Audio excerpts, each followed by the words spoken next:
요한계시록 21장 9절부터 21절까지 우리 한 절씩 교독하겠습니다. 일곱 대접을 가지고 마지막 일곱 재앙을 담은 일곱 천사 중 하나가 나와서 내게 말하 이르되 이리 오라. 내가 신부 곧 어린 양의 아내를 내게 보이리라 하고 성령으로 나를 데리고 크고 높은 산으로 올라가 하나님께로부터 하늘에서 내려오는 거룩한 성 예루살렘을 보이니 하나님의 영광이 있어 그 성의 빛이 지극히 귀한 보석 같고 벽옥과 수정같이 맑더라. 크고 높은 성곽이 있고 12문이 있는데 문에 12천사가 있고 그 문들 위에 이름을 썼으니 이스라엘 자손 12지파의 이름들이라. 동쪽에 세 문, 북쪽에 세 문, 남쪽에 세 문, 서쪽에 세 문이니 그 성의 성곽에는 12기초석이 있고 그 위에는 어린 양의 12사도의 12이름이 있더라. 내게 말하는 자가 그 성과 그 문들과 성곽을 측량하려고 금 갈대자를 가졌더라. 그 성은 네모가 반듯하여 길이와 너비가 같은지라. 그 갈대자로 그 성을 측량하니 12,000 스타디온이요 길이와 너비와 높이가 같더라. 그 성곽을 측량함에 144 규빗이니 사람의 측량 곧 천사의 측량이라. 그 성곽은 벽옥으로 쌓였고 그 성은 정금인데 맑은 유리 같더라. 그 성의 성곽의 기초석은 각색 보석으로 꾸몄는데 첫째 기초석은 벽옥이요 둘째는 남보석이요 셋째는 옥수요 넷째는 녹보석이요 다섯째는 호마노요 여섯째는 홍보석이요 일곱째는 황옥이요 여덟째는 녹옥이요 아홉째는 다망옥이요 열째는 비치옥이요 열한째는 청옥이요 열두째는 자수정이라. 같이요. 그 12문이 12진주니 각 문마다 한 개의 진주로 되어 있고 성의 길은 맑은 유리 같은 정금이더라. 아멘. 21장 9절에서 22장 5절까지 내일 새벽에 우리가 묵상할 말씀까지는 새 예루살렘에 대한 이야기입니다. 새 예루살렘은 많은 분들이 내가 본 천국 하면서 이야기할 때 많이 등장하는, 천국에 대한 호기심은 뭐 당연한 것인데 천국을 보고 왔다는 간증들이나 책들도 많이 있어요. 대부분 내용이 여기에 언급된 내용하고 비슷해요. 그런데 사실은 계시록에서 말하는 새 예루살렘은 천국이라기보다는 9절에 보시면 어린 양의 신부, 아내예요.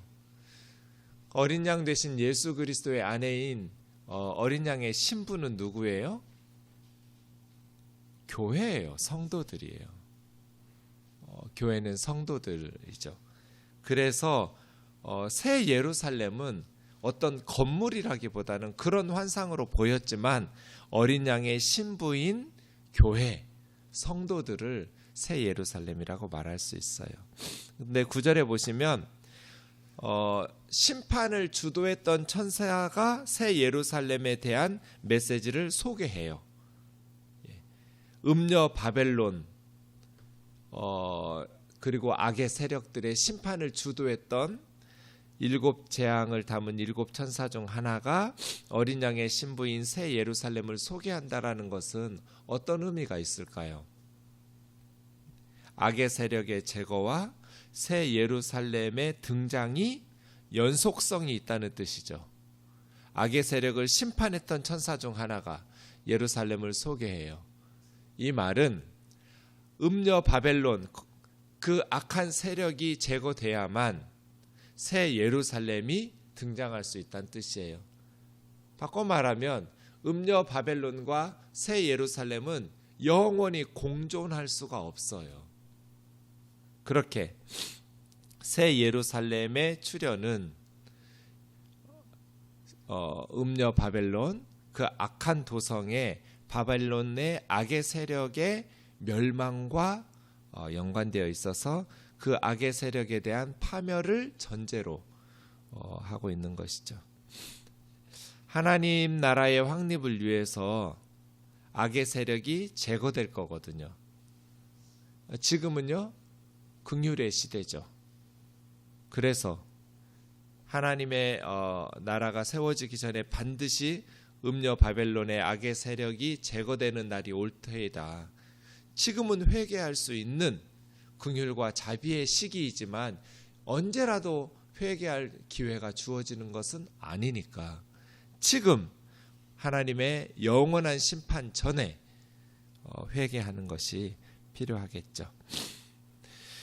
성령으로 나를 데리고 크고 높은 산에 올라가 하나님께로부터 하늘에서 내려오는, 그러니까 거룩한 성 새 예루살렘은 인간들이 건설하는 게 아니라 하나님께로부터 하늘에서 내려오는 성이에요. 네. 사실은 17장 3절에 보시면 바벨론은 광야에서 보았어요. 바벨론의 멸망하는 장면들을 광야에서 보았다면 성령 안에서 거룩한 성 새 예루살렘은 크고 높은 산으로 올라가 보게 되었는데요.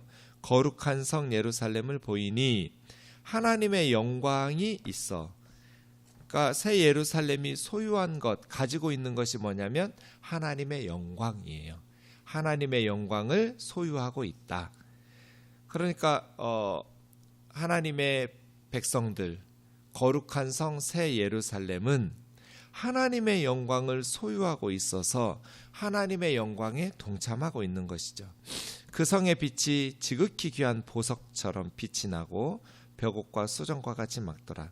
여러분 이제 12보석, 12진주문 하면서 보이는데요. 그 보석 하나하나에 의미 부여할 필요는 없어요. 그만큼 새 예루살렘 하나님의 백성들이 하나님의 빛나는 영광을 소유하고 있는, 보석과 같이 빛나고 찬란한 영광의 소유이다라고 보면 되지, 보석 하나하나에 의미를 부여하면서 이야기할 필요는 없을 것 같아요. 12절이요. 크고 높은 성곽이 있고, 크고 높은 성곽, 그만큼 견고해서 어떤 원수나 외부인은 출입할 수 없는, 원수들은 이미 둘째 사망인 유황 불못에 던져졌으니까요. 다 제거되었거든요. 그만큼 무너지지 않는 안전한 크고 높은 성곽이 있고, 12문이 있는데 문에 12천사가 있고 12천사가 이 문을 지키고 있는 것이죠. 그래서 아무나 들어갈 수 없는 것. 그 문 위에는 이름을 썼으니 이스라엘 12지파 이름들이더라. 12문에 12지파의 이름들이 있는데 동서남북에 3개의 문씩이 있었어요. 동서남북으로 열려 있었던 것이죠. 그러니까 새 예루살렘은 만국을 향해서 들어갈 수 있는 기회가 풍성하게 주어진, 동서남북 어느 쪽에도 문 없이 벽으로 막혀 있는 곳이 없었으니 만국 백성들이 원하기만 하면 예수 그리스도를 믿고 들어갈 수 있는 그런 문 기회들이 있었던 것이죠. 그 성곽에 이제 성곽 아래 12기초석이 있었어요. 그 기초석 위에는 어린 양의 12사도의 이름이, 그러니까 교회의 기초 12사도이죠. 또 12지파이고요. 구약의 12지파, 신약의 12사도. 그렇게. 그래서 에베소서 2장 20절에서 사도 바울은 사도들과 선지자들의 터 위에 세우심을 입었다. 그리스도께서 친히 모퉁이 돌이 되셨다. 교회를 이렇게 말하죠. 기초석이 무엇인가? 사도들, 12사도의 기초석. 우리는 12사도들의 기초 위에 또 친히 모퉁이 돌 대신 예수 그리스도 안에서 새 예루살렘 교회가 이루어졌는데, 내게 말하던 자가 성과 그 성문들의 문들과 성곽을 측량하려고 금 갈대자를 가졌더라. 측량한다라는 것은 세운다, 건축한다 이런 것과 관련되어 있어서 안전하게 보호하는 것, 이런 것들을 상징하고 있는데요. 그래서 17절에 보면 12지파 12사도이니까 144규빗이 되는 것이죠. 네, 12 곱하기 12 하면 144예요. 구약의 교회와 신약의 교회가 하나 되어서 어린 양의 신부를 이루죠. 구약의 백성들만으로 어린 양의 신부가 되지 않고 신약의 성도들만으로 어린 양의 신부가 되지 않아요.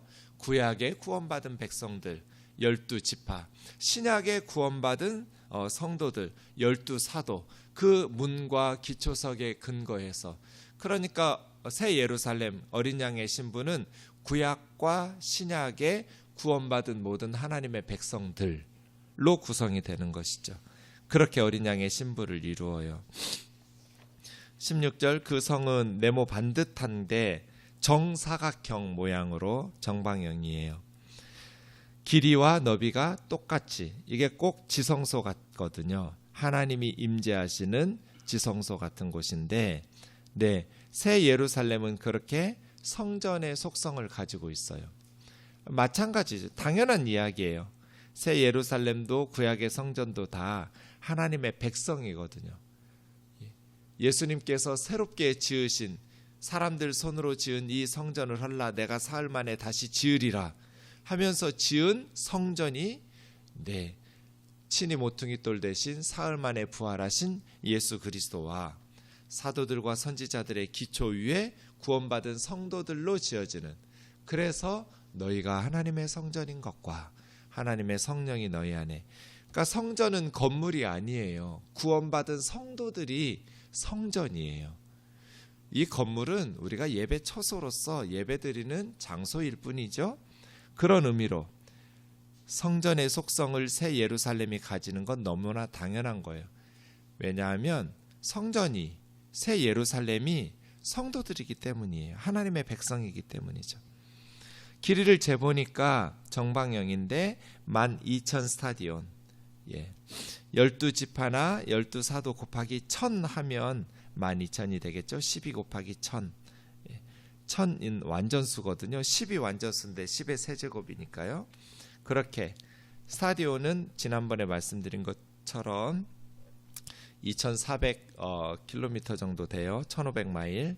서울에서 부산이 400km 정도 되니까 3번 정도 왕복한 길이. 1스타디온이 그렇게 크니까 12,000 스타디온은 어마어마한 크기의 도시예요. 새 예루살렘은 엄청나게 큰 도시다. 작은 서울만한 이런 도시가 아니에요. 그 성곽을 측량함에 144 규빗이니, 이것은 높이인 것 같아요. 두께일 수도 있는데 144 규빗은 70m 정도 돼요. 12 곱하기 10이니까 144라고 그랬죠. 사람의 측량 곧 천사의 측량이더라. 이 말은 천사가 사람들의 측량하는 계산법을 사용해서 측량했다는 뜻이에요. 새 예루살렘을 천사가 측량했는데 그 측량하는 길이나 단위가 사람들이 사용하는 측량으로 144 규빗 12,000 스타디온인 거죠. 그 성곽은 벽옥으로 쌓였고 그 성은 정금인데 맑은 유리 같더라.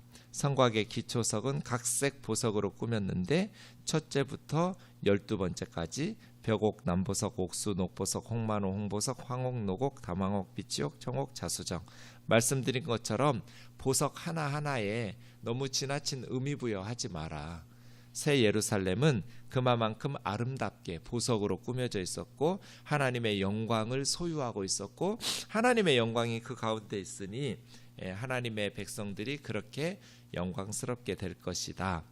마치 대제사장이 보석 12개를 흉패에 달은 것처럼 신랑 되신 예수 그리스도를 맞이하는 신부의 아름다운 모습, 어린 양의 신부된 새 예루살렘의 보석으로 단장한 아름다운 모습으로 교회가 회복될 것이다 라는 것을 가르쳐주죠. 21절이요. 12문은 12진주니 문마다 한 개의 진주로 되어 있고 성의 길은 맑은 유리 같은 정금으로 찌꺼기와 불순물이 없는 순금으로 이루어진 길들이 있었다고 말하죠. 그러니까 오늘 본문 보면 새 예루살렘은 구약과 신약의 약속을 성취하는 완성의 모습을 보이고 있죠. 결국 새하늘과 새 땅에서 하나님의 영광을 소유한 하나님의 백성들이 어린 양의 신부로 하나님에 의해서 새롭게 빚어질, 지금 하나님 나라의 잔치에 어린 양의 신부가 되라고 불러야 될 전도와 선교의 사명이 우리에게 있는 것이죠. 결국 어린 양의 혼인잔치에 참여할 수 있도록 교회는 죽어가는 영혼들을 초대해서 그리스도의 신부가 되도록 종말의 하나님의 백성들은 이렇게 보석으로 단장할 만큼 아름답게 될 것이거든요. 그러니까 계시록의 메시지는 뭐겠어요? 초대교회 성도들에게 박해를 견뎌내라. 이 고난과 역경 속에서도 끝까지 예수 그리스도에 대한 믿음을 포기하지 마라. 우리가 끝까지 예수님을 붙잡고 믿음으로 살아갈 때 지금은 박해를 당하고 순교를 당하고 나그네처럼 온갖 고생을 다 겪고 있지만 마지막에는 장차 온갖 보석으로 단장한 어린 양의 신부로 등장하게 될 것이다. 결국 하나님의 백성들이 찬란한 하나님의 영광을 누리게 될 것이다. 내일 말씀을 보면 더 영광스러운 모습들, 더 중요한 내용들이 나와요. 어린 양의 신부인 교회, 성도들이 새 예루살렘이었어요.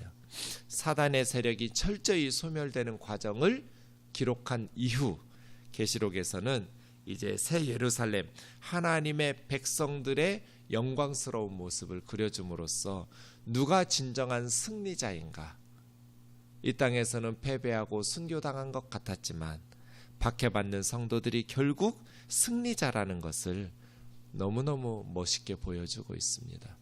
우리도 이 주 안에서의 승리가 있기를 주의 이름으로 축원합니다. 기도하겠습니다. 살아계신 하나님 아버지 감사합니다. 악의 세력은 반드시 제거될 것이고 새 예루살렘이 등장하듯 하나님의 백성들이 하나님의 영광을 가지고 나타나게 될 것입니다. 오 자비로우신 하나님 아버지, 하나님께서 우리를 부르셔서 그리스도의 신부로 삼아주셨으니 이 땅 가운데에서 눈에 보이는 것이 전부가 아니요 보이지 아니하는 것들을 바라보고 소망하면서 끝까지 예수 그리스도를 믿음으로 승리하는 성도들이 되게 하여 주옵소서. 우리에게 주신 죽어가는 영혼들을 저 멸망의 거리에서 건져내어 천국의 항구에 함께 이르러 갈 수 있도록 복음 전도의 사명을 잘 감당하는 우리 교회 되게 하여 주시옵소서. 예수님의 거룩하신 이름으로 기도하옵나이다. 아멘.